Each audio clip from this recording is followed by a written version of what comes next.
Hello students, welcome to Rasmat Bangla. আজকে আবারও তোমাদের জন্য একটি গুরুত্বপূর্ণ তথ্য নিয়ে এসেছি, তাই খুব মন দিয়ে গোটা ভিডিওটি দেখতে এবং শুনতে থেকো। বিশ্বের প্রথম লিভিং হেরিটেজ হিসেবে ইউনেস্কো দ্বারা স্বীকৃতি পেতে চলেছে বিশ্বভারতী। সাধারণত কোনো মনুমেন্ট বা সৌধকে হেরিটেজ তকমা দেওয়া হয়।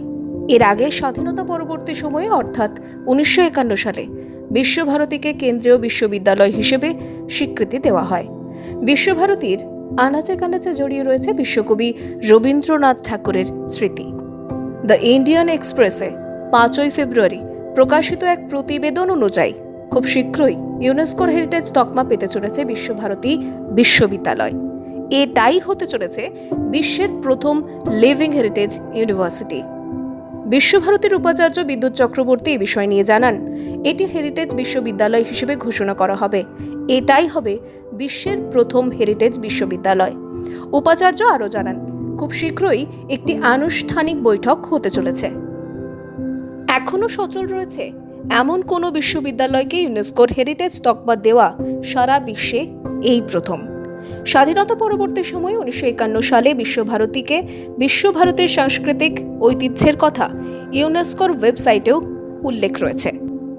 সেখানে বলা হয়েছে, সংস্কৃতির কেন্দ্রভূমি হিসেবে এবং শিল্পকলা, ভাষা, সাহিত্য, সঙ্গীত ও শিক্ষার বিভিন্ন ক্ষেত্রের বিকাশের জন্য 1922 সালে বিশ্বভারতীর প্রতিষ্ঠা হয়েছিল।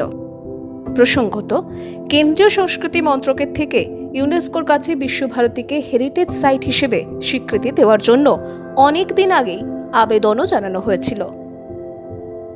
ইতিমধ্যেই দুবার কেন্দ্রের তরফে আবেদনও করা হয়।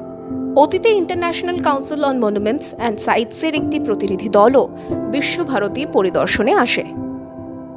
আন্তর্জাতিক খ্যাতিসম্পন্ন বিশেষজ্ঞ এবং ছিলেন কেন্দ্রের প্রতিনিধি দলও। বিশ্বভারতী বিশ্ববিদ্যালয়ের বিভিন্ন জায়গা ঘুরে দেখেন তারা, যদিও বিষয়টি নিয়ে বিশ্বভারতীর তরফে কোনো বিবৃতি এখনো পর্যন্ত প্রকাশ করা হয়নি। তো স্টুডেন্টস, এই ছিল বিশ্বভারতী সম্পর্কিত একটি গুরুত্বপূর্ণ তথ্য। ভিডিওটি কেমন লাগলো অবশ্যই আমাদের কমেন্ট করে জানিও, এবং এরকমই আরও ইনফরমেটিভ ভিডিও পেয়ে যাওয়ার জন্য to like, share and subscribe our YouTube channel Rice Smart Bangla. Thank you.